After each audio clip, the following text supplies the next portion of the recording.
here's a story that I put up there, and it gathered some interest, and some of the comments on it were sort of head scratching, which were where I was. So we're going to read it from the robot editor, read the story, and leave it to you to engage in it if you want to, because this is one that takes a lot of mental gymnastics to kind of go along with it. Although technically it doesn't, because it falls in line with what the administration is doing. Now, the headline for story number 5: Pete Hegseth, the Trump advisor,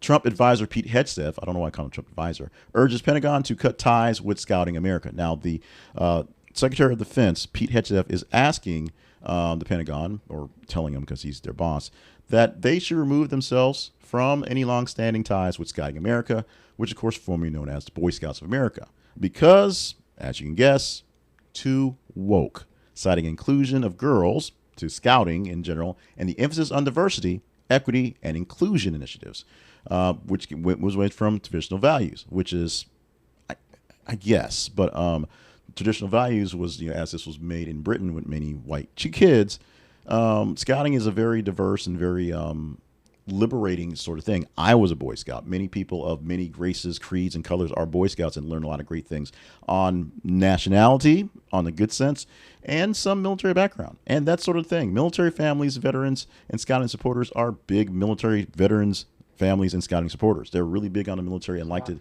have these things engaged in themselves.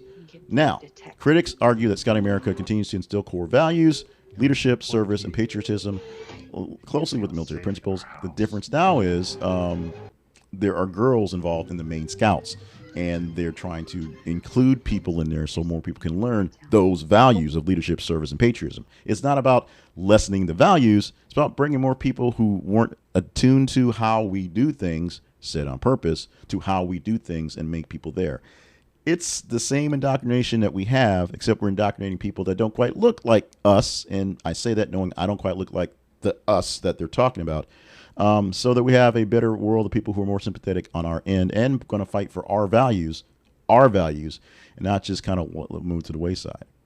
So there's a broader tension between youth organizations in shaping future leaders. And the biggest thing is inclusion of women into workplace things and in efforts, and girls specifically for the Scouts, and DEI efforts in general. As I said, you want to bring more people of diverse natures, which is not like the main program, to grow the program. If you bring in 25% more people of a different race, you have 25% more people in your group, and it's larger.